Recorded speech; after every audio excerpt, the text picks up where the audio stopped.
you see these roots, they either go down straight or to the sides like this, but it's not good for them to turn like this up, the tip to turn up, because most people when they're planting they just put it and just push it. It's wrong. So I am currently in a strawberry farm, and all around me all you're seeing are strawberries. And in today's video I'm going to provide you how you can actually begin strawberry farming in Nigeria. We are currently in Jos Plateau State. However, you can also do strawberry farming in other parts of Nigeria, and this video will provide you a detailed guide on how to go about it. So getting your strawberry seedlings is your first step to actually growing your strawberries, and you can do that by buying from other strawberry farmers in Nigeria. Alternatively, I would recommend that you buy directly from Mr. Wings, who actually is giving us this tutorial. I'm very sure that he'll be very glad to sell to you. And if you want to buy from him, somewhere between this video I'm going to drop his number, so please watch this video without skipping so you can find his number and then contact him and buy directly from him.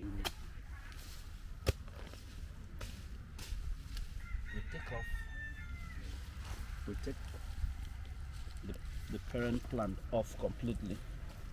Now you see I'm separating. You see how they're coming out neatly, easy. So what we do after the separation, we start cleaning it up, which is the dressing. All these leaves, see all these brown leaves. Now you see this one is where the fruits were coming out from. Now that it's time for transplanting, we don't need them. Once you see this, you remove them. You remove them. You understand? Now if you see this old root stop, you equally take it off. It's useless. This is what you need now. This new leaves coming out. You see, we remove all this. There are times you may see flowers coming out. Now that it's rainy season, even if it produces fruits, the fruits may not be you will not eat them, they'll just get spoiled. So in a situation, you have to just take it off. You understand? The same thing we do with every plant. So any plant you see here, this is what was done to it before planting. Dress it neatly. And another reason is you keep it neat so that there are insects that may likely come and camouflage by the side and start eating. So once you dress it, see, you cut off the leaves. Nothing will perch there by the side. You see this one, if I want, I can still separate this one again. So this will give me about 3 plants. So if I want to separate this again, instead of 2 or 3, I can have about 4 or more from this. What's the difference? If you did not separate, it will be faster or what? No, even if you don't separate, they will still grow. But let's assume that you don't have much seedlings and you have more space to cover. You can just still separate this so that you'll have more plants. That is it. This is what we are going to plant. Okay. So for someone that is starting up, you already have a farm. How do you get the seedlings? You can come and buy from here. Okay. Or any other place that they are selling. Okay. That is it. Are there specific prices for it? Yeah, there are prices. Okay. Well, the truth is that there are farms, if you go, they will just remove them and give you. But here, we don't do that. Okay. We separate and dress and give whoever is going to plant, most especially those that have not done it before. There are times we even take, well, you have to, we take the pains and go to your farm if you want us to go and plant for you at a price. It's not for free. That is it. Maybe you give us the seasons that you start planting, the seasons that you harvest, and then the season you start replanting again. Okay. Like these ones that you see, we planted last year, July. You can start from July, August, sometimes even June if you want. during the rainy It all seasons? depends. Yes, we plant during the rainy season so that it will be established before the rain goes away, before the rainy season ends. By the time the rainy season ends, the roots would have been established and probably start flowering. There are times even within the rainy season, it takes barely 2 months, then it starts fruiting from planting. So from planting to fruiting is 2 months. 2 months. Okay. That is it. 2 So months. you can plant January, you can just plant anytime? No, you can plant anytime. Now, if you plant January, by February, March, you may start harvesting. You understand? But you won't harvest for a long time.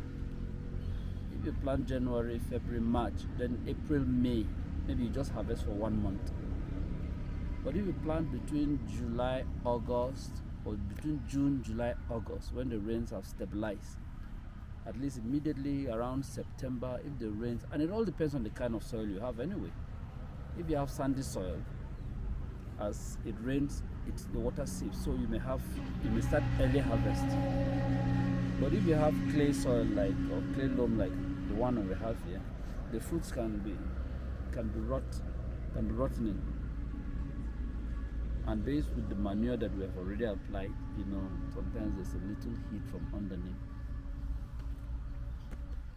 Okay, so but the point established is that you can plant at any time. You can plant at any time. Okay. Now, one other thing I wanted to say, even if you plant early, okay, before the proper season, they might have added extra seedlings for you, so that you can still remove or thin and still replant again. So from one, you may have about 2 or 3 during the proper planting season. Then you plant again.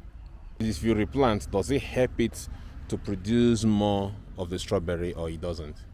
Yeah. Is there any techniques that helps it to produce more in terms of replanting or leaving it the old ones? Is like it's just like a human being. Let me use a human being. As you're getting old, your performance drops. Okay. So it's the younger ones now that takes over from the older ones. Okay. So if you remove and dress and plant, it's better off. I think the yield is better off. Okay. So probably in a year you do that, or maybe after So it's just 6 every months, year. every year. Every yearly we do Yearly. it. Okay. Beautiful. The strawberries, they don't do well during the rains. They don't like rain-fed water. You understand? Okay. They don't like rain-fed water at all. So that means greenhouses are better? Yeah, not really better, but you can still do greenhouse. It's not like we're doing this open field because there's rain. No, we're doing this greenhouse. We're doing this open field because we don't, to run a greenhouse, to have drips and whatever is a little bit Expensive. it's a little bit expensive. You understand? So we are doing this one now, pending when we get good money to start doing drips, because the drips don't even suffer yourself opening and closing water. You save water doing drip than doing this furrow irrigation. That is it.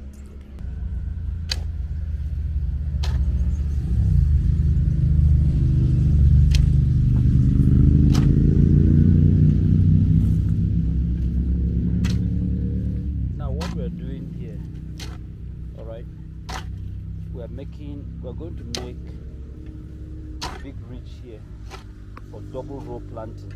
There's something about this kind of planting. You see, there are situations whereby if you have enough manure, okay, you see what he has done now is the first opening. So once you do this first opening, all you do, this is manure.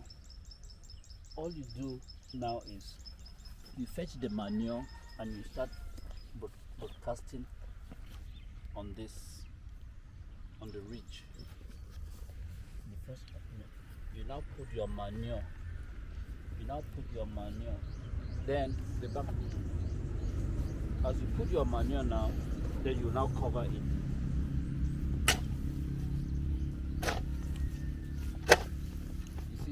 ridges are a bit wide to house 2 rows of planting. Now what he is doing now, we're covering the manure.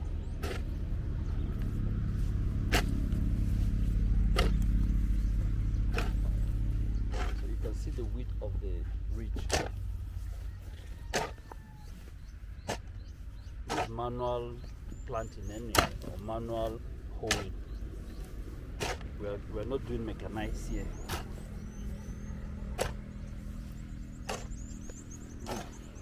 Now you see this one, it has been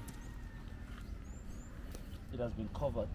The next thing now is you'll just come with your seedlings and you start transplanting double row.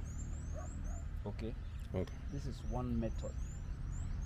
We will still demonstrate another method. Now there are situations whereby after making this big hole, these big ridges, okay, what we do is we put holes, maybe 30 cm, or as it pleases the person to space.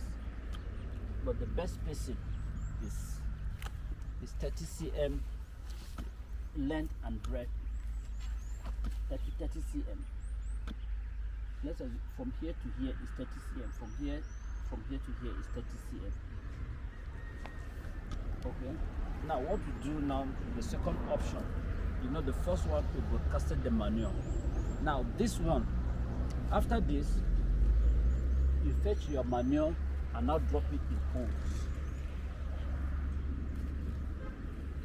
You understand? You drop your manure in holes.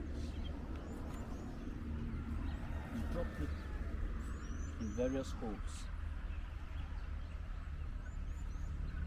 This one now, we now bring the plants and we just plant them directly.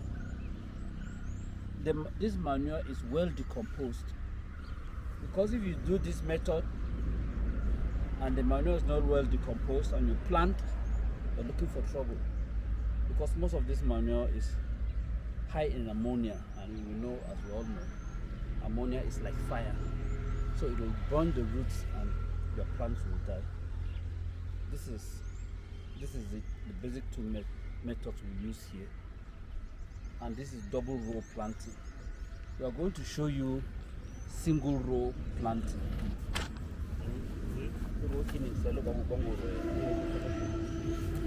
So like we did in the first one, if you want now, you just broadcast your manure.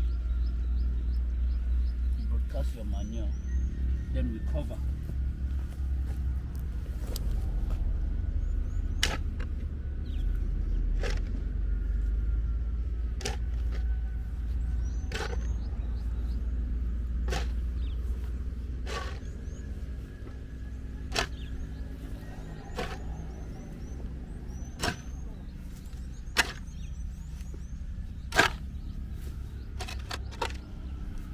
Put them 1 hole, 2 holes, 3 holes, 4 holes, and apply the manure. If you are not doing if you are not broadcasting the manure, you just do it this way. That is it, just 1 1 1. But personally, this method, the double row planting, is more economical, being that it will contain more plants compared to the single row. In the manuring that you did 2 types. Yeah, the one that you broadcast. You broadcast, yes. So you only have to do no, you mustn't do. You can do both. You can broadcast, because you see this one. The disadvantage of this one, okay, you know, is just spots. And if it's on the spot, you know, there are times the root will spread. You understand? But the first one that I broadcasted, as the roots are spreading, they'll get the manure over there. This one is when you don't have enough manure. But when you have enough manure to play with, let me use the word play with, that means to lavish the plants with. So you broadcast. You can broadcast. But when you are just managing, we use this method of pocketing and just putting it right in the holes. This one is the open field method. Like I said, if you have plenty water, the water comes through the furrows, then the plants will seep from the side, from underneath. That one is called capillary action. That's the method of the plants taking water from underneath. Now, there's another method. If you're using the drips, okay, what you do is that in drips, you don't make holes before planting, because the drips are calibrated.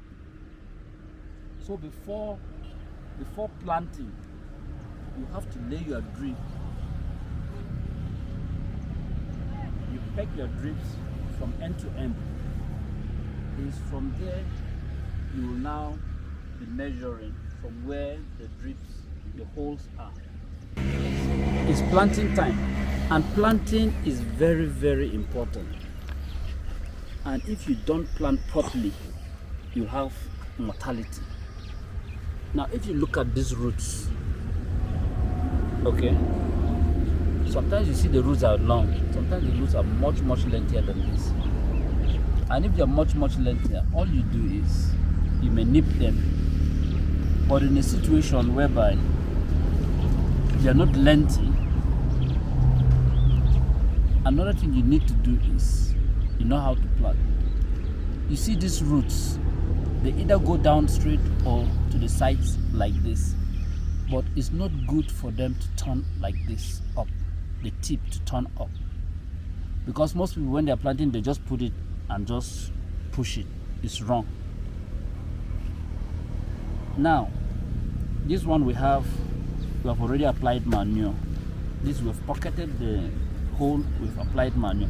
Now it's planting. What we do is you still use your hand, open it up, and make sure the roots go down straight or to the side. Then you cover. And in covering, you don't just cover anyhow. You don't cover like this.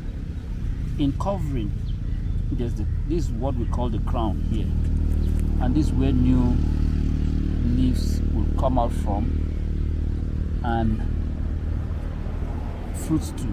So once you put it this way, you just leave it, the crown, and the crown serves like the nose whereby it breathes. If you look at this place, you see new leaves are coming out from here. So when you push it like that, the same thing here. You open the hole, you see the roots, they are lengthy, so you make sure that it's deep, or you spread them to the side, but make sure the tip of the roots don't come up. Then you cover up like this. Now, this is just the normal plant without the drips. Now, if you are using drips, like I earlier said, if you look at the drips here, you can see they are calibrated, maybe at 30 cm. You can see at 30 cm. So all you do is, by the time the drips are well laid, okay, let's assume your water source is here, they are well laid. Now you have to touch where the drip hole is. Okay, you have to touch where the drip hole is. That's how you now open up, because you're sure that this is where the water will be dripping from. Then you cover it. Okay, then you can still feel it again. There's another hole here. You open up and plant.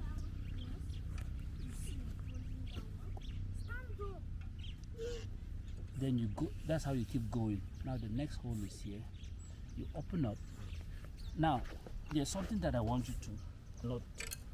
You remember, this one, I just put the holes without measurement. If I'm using the drip for this method, now I would have just planted here. If I planted before bringing the drips now, I would have planted here and planted here. Yes, these two would have maybe fallen exactly at the drip holes. But now this one is more, from here to here is more than 30 cm. But you see, This is where the drip hole is. So now I have planted here and the hole is here. So this one won't be getting water. You understand? So if you're using the drip, you make sure you lay the drip first before you start planting. But like in this method whereby water is just being given from underneath, you don't need to bother about the distance. Is not quite much. But once you're using the drip, you must lay the drip before planting. How do you really make this drip? Is that you just buy pipe? No. How do you really make it? No, these drips were produced like this from the manufacturer. So you just buy it in the market? You just buy it. It comes in rolls, and there are rolls that are maybe 1,500 meters in length. There are those that are 2,000 meters in length. There are different measurements. Of course, if you have land that you don't even need up to the one row, you can go to the market where they are selling and you tell them your dimension, and I think they can cut some for you. You mustn't buy a complete row. Or let's assume two people are having a portion of land that they want to use a drip. Of course, you can buy one row and split.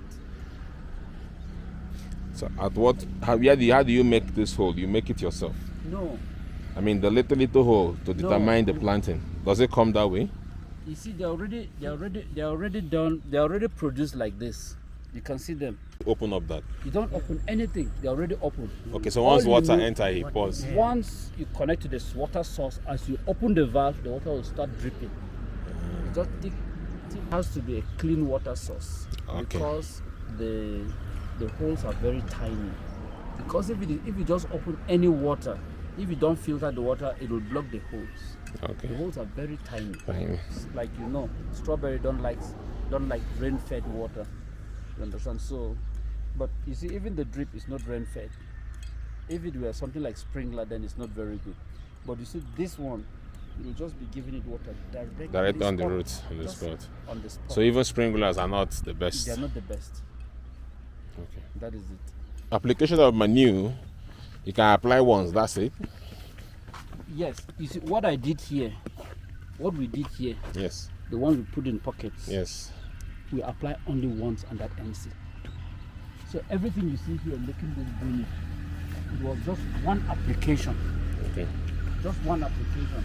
Then the next thing is just kept weeding and make sure we kept the place clean. That is all. Now there's something we call mulching. Even though if you look at this place, we did not mulch anything. And reason is that the ridges are a bit high.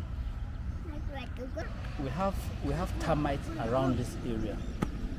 So one thing with mulching is that by the time you start putting those straws, it invites termites.